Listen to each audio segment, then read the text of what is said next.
What is up, everybody? We're back here at King Film Sports for the NFL wild card game picks and betting locks. And earlier today, I came out with my playoff bracket prediction, predicted all 13 games throughout the playoffs. So be sure to check that one out after you're done with this one. I quickly ran through my thoughts for the wild card round games, but I will be delving into each of these 6 games and giving you guys a betting lock.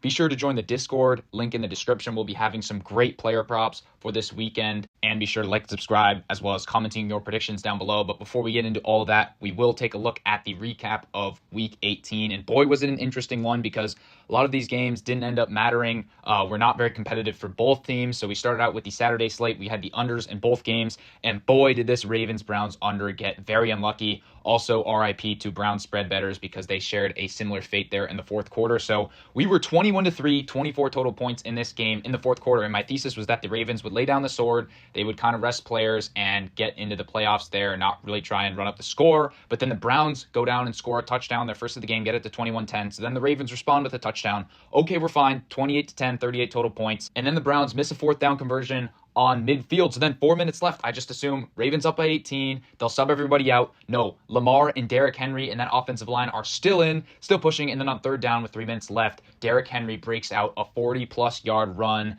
and he goes into the end zone, kills the Browns spread bettors and under bettors. So such an unfortunate beat there handed to us by Baltimore. That was so dirty. We definitely deserved to cover there. Then Bengals Steelers. This one looked a little bit testy early, as the Bengals just marched down twice in a row to start out the game, put up 10 quick points. Thought this one could be a rout. Steelers maybe catching up, get some garbage time points, but no, the Steelers defense then came to play in the last 3 quarters of the game, really stifled that Bengals offense. You've also had a couple turnovers in this game and just sloppy play in general. Steelers offense, though, they got to work out the kinks there, because they only scored 17 points, lose their 4th straight game there. But in the end, the under hits easily there as it comes out to 19-17. And that does end up killing our value correlation parlay between the Steelers and the Raiders there, which was plus 600, was plus 500 at close, because the sports books did adapt. I also did mention, but I should have been more explicit, that the Bengals and Chargers money line parlay was also correlated, and you could have also made a lot more money on that, but it was just there was more value on the Raiders because they were plus 6 at the time of my recording. It ended up going to -7 for the Chargers there, but during that Steelers game, I saw the live number for that Raiders-Chargers game as low as 3.5 there, and I definitely suspect that the Chargers would have been underdogs in that game if the Steelers had won, but just unfortunate there. Then we got to the Sunday slate, and this morning slate was so interesting here with all of the scenarios, especially in the NFC here. We started out with the Panthers and the Falcons, and I just knew this game was going to be a shootout here, and that it was. This Panthers offense really has been great the entire second half of the season. Bryce Young definitely going to be the Panthers starter next year with what he showed, and that offense, especially the ground game, was churning up yards. This Falcons defense really waned as the season went on. That was pretty disappointing. And Penix, I know that this Falcons team put up 38 points, but against a porous Carolina defense in their own right there, I was not overly sold on Penix in this matchup, and ultimately this game did not end up mattering, as the Bucs had sealed it after they struggled in the first half. The Panthers end up winning outright with a touchdown in overtime to win 44-38 there. That was just a thrilling contest.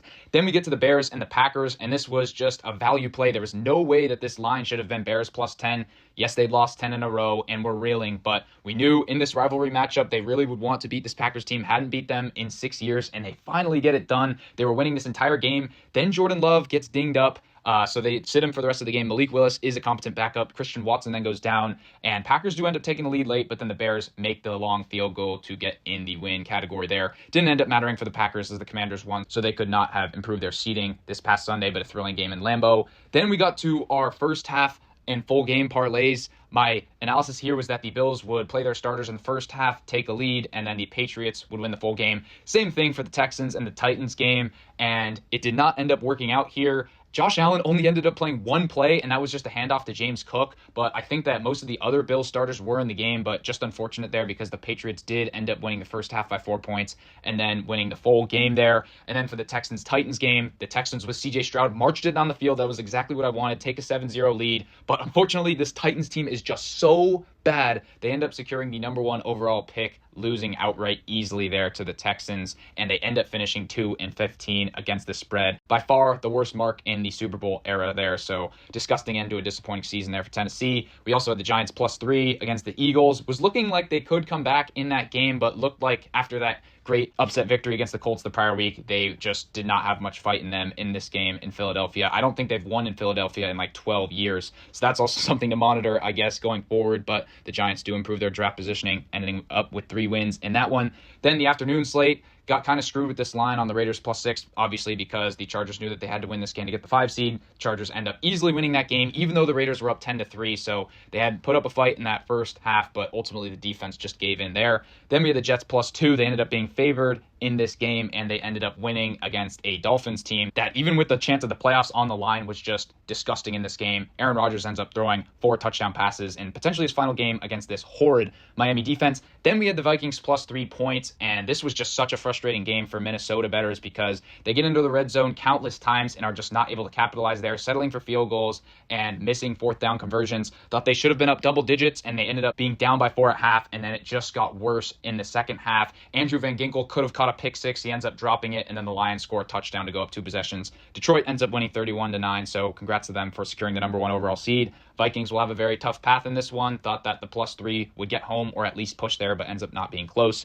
So with that being said, we go to the NFL wildcard slate here. And if you watched the video yesterday, you know I'm very high on the Chargers. Give me them minus the 2.5 in Houston. We know that last year the Browns were highly touted going into this game, had a better record than the Houston Texans, and ended up losing by 20 or 30 points. Well, I think this one is completely different. As I mentioned in the video yesterday, the Texans limping into the finish line in this game and really only have Nico Collins as their wide receiver weapon. Other than that, Tank Dell and Stephon Diggs out. And really, when you look at this Texans team, they need to be able to run the ball to have success, especially with this lack of weapons and Stroud not playing very well. And I'm not sure they're going to be able to do it against this Chargers talented front 7 there. Chargers can get got on the back end, but with just Nico Collins, I don't think that Stroud is going to be able to do so, especially with that pass rush that the Chargers have here. So don't even think that the Texans will put up 20 points in this game. And then the Chargers, as long as Justin Herbert is decent within this game, getting the ball out quick, avoiding the interceptions, which he's been great at this season, they'll be able to ride the ground game with J.K. Dobbins there. So hope that the receivers play well, especially Quentin Johnston. He's been playing well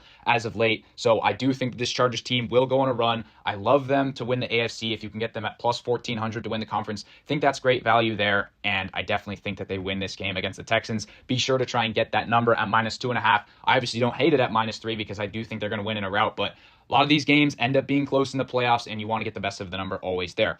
Then we get to the rivalry matchup, the Steelers and the Ravens, and I know that everyone's going to love the Ravens. Hell, I did have them winning the Super Bowl in my video, and I love their value at plus 650 if you are able to get them there. Slight concern that Zay Flowers will be out potentially for this game, although they're saying that he's day-to-day or week-to-week, so we'll monitor that as the Baltimore number 1 receiver will be big in this matchup against a bad Pittsburgh secondary at this point. But I do like the Steelers over 16 team total here. This total for the full game was 47 at open, now gone down to 43 or 44. I think that's too much of an overreaction, and I think the Steelers team will be very desperate, will pull out all the stops in this one. They are not going to play this one conservative as they did against Philadelphia and Baltimore in that 2-game stretch earlier this season. I think that Mike Tomlin knows that this team needs a jump start. This defense will try their best to force turnovers, and on special teams will be raking at the ball for this Ravens team. They're going to need to win the turnover battle and go for all of these 4th downs. Russell Wilson actually played decent against Baltimore a few weeks ago. I know that they lost that game by multiple possessions, but he was much worse actually in the Eagles, Chiefs, and Bengals games. So I think that the Steelers always match up well against the Ravens. Don't necessarily know if they're going to cover the 10 or the 10.5 there, as their defense has been struggling. TJ Watt's a bit dinged up in this game, but I love their odds of going over this team total here, as even if Baltimore gets 34 or 40 points in this matchup, the Steelers could get some garbage time points here, or we could just see an old-fashioned dogfight here, 20-17 going down to the buzzer. But either way, I just think that this is an overreaction based on how the Steelers have been playing in recent weeks. And however bad they were against the Bengals, they did end up putting 17 against them. Yes, this Ravens defense has been trending upward, but I do like the Steelers and the value play there on the over on their team total. And that brings us to the Sunday slate here. We've got a fun one between rookie Bo Nix and veteran Josh Allen, looking to be the MVP of the league. In this one, I'm taking the Broncos plus 10. In full transparency, I know that the spread isn't there just yet. It's around 8.5 or 9, but I assume that this will be the spread on Sunday because I just think that there will be a flood of money from the public and the sharpest professional bettors. So I do think that we will be getting the full 10 here. And I know that Denver hasn't played great against the best teams in the league. We saw them go to Baltimore earlier this season and get blown up 41-10, and they lost to the Chargers twice this season. But I do think that Bo Nix is playing his best football of the season right now. And in general, I just think that this Bills Bills defense is slightly overrated at the moment. I know that rookies don't tend to play well in the playoffs, and this is inclement weather that they're going into. Won't matter much because this is a team from Mile High City, but I do think that Sean Payton will concoct a great game plan against this Buffalo team, and maybe the Bills just a little bit tight here as they rested a lot of their players, especially in that second half against the Patriots. Haven't really played a meaningful game in over a month, as the last 3 games were 2 against the Patriots and 1 blowout win against the Jets here. So I just think that in this matchup, 10 is too many points for this Broncos team. I think they potentially make it close here, especially if Josh Allen gives that talented Broncos team maybe 1 or 2 turnovers within this matchup. We could see a very close game come the fourth quarter in that one. Then we get to the Packers and the Eagles game, and this is one that I've been looking forward to for a couple of weeks now, the 2-7 matchup, and I was actually looking to bet on both of these teams in the first round. I thought it was going to be the Packers at the Bucks or at the Rams, and I thought we were looking at an Eagles-Commanders matchup, but we get these 2 teams in the first round. Give me the Packers plus the 4.5 points. I do see a lot of value in their money line or potentially a future if you want to take them to win the NFC or the Super Bowl at this point. I know that they haven't fared well against the best teams on their schedule. Obviously got swept by Detroit, swept by Minnesota, lost to this Eagles team in Brazil in week 1, and then end up losing last week to the Bears. But I think that they were just being overly cautious with Jordan Love. I actually think that he has probably a better shot at playing this week than Jalen Hurts. Yes, Jalen Hurts still in concussion protocol after that week 16 injury in the first quarter against the Commanders here. So I don't think it's a guarantee that he's going to play. And I know that some people are saying Tanner McKee always been playing well. I still think that the Eagles would probably go with Kenny Pickett in this matchup. Yes, they do have a great ground game with Saquon Barkley, but I do think that the Packers would bounce back after a pretty tough effort against Chicago last week there. Matt LaFleur was probably game planning for this Philadelphia team. So I do think that the Packers will play very well on offense, even without Christian Watson potentially in this matchup. Will pound the rock with Josh Jacobs against this Eagles team there, and then test the rookie cornerbacks as well here. And saw Jordan Love go off in that Cowboys game last year in the wildcard round. Then he played decent until the fourth quarter against the Niners here. So I just think that if both starting quarterbacks play, Jordan Love will outperform Jalen Hurts in this matchup here. See a lot of value in the 4.5 points in that one, but a lot of uncertainty. So we will monitor the injury situations going forward. Then we get to the Sunday night matchup where we've got the Bucks and the Commanders here. And I've just been waiting to fade this Commanders team come the playoffs, and we are finally here. I would have rather them go to Philadelphia. I felt stronger about the Eagles knocking them out, but I'll take this Buccaneers team minus the 3 points here. And I love that they struggled to beat that New Orleans Saints team, because I think that they will come out guns blazing in this first quarter here, especially with this ground game against the Commanders defense that has struggled of late. I think that Bucky Irving and Rachaad White will go off in this matchup. Mike Evans potentially forcing the ball too much to him, but they also have Jalen McMillan, who's really coming on at this point in the season. Don't be surprised if he gets a couple touches in the red zone against this Commanders team here. I do think that we could see a shootout on Sunday night. Jaden Daniels, we obviously have the storyline with him and Bo Nix being rookies in the playoffs, and I know that I did back Bo Nix plus the 10 points in Buffalo, but just a different situation. I think that Jaden Daniels is getting too much love here. He's going to have to put up probably 27 points if he wants to be in this matchup in the fourth quarter against Tampa Bay. I'm not sure he's going to be able to. We saw him struggle early on against an inferior Atlanta team on Sunday night a couple weeks back, so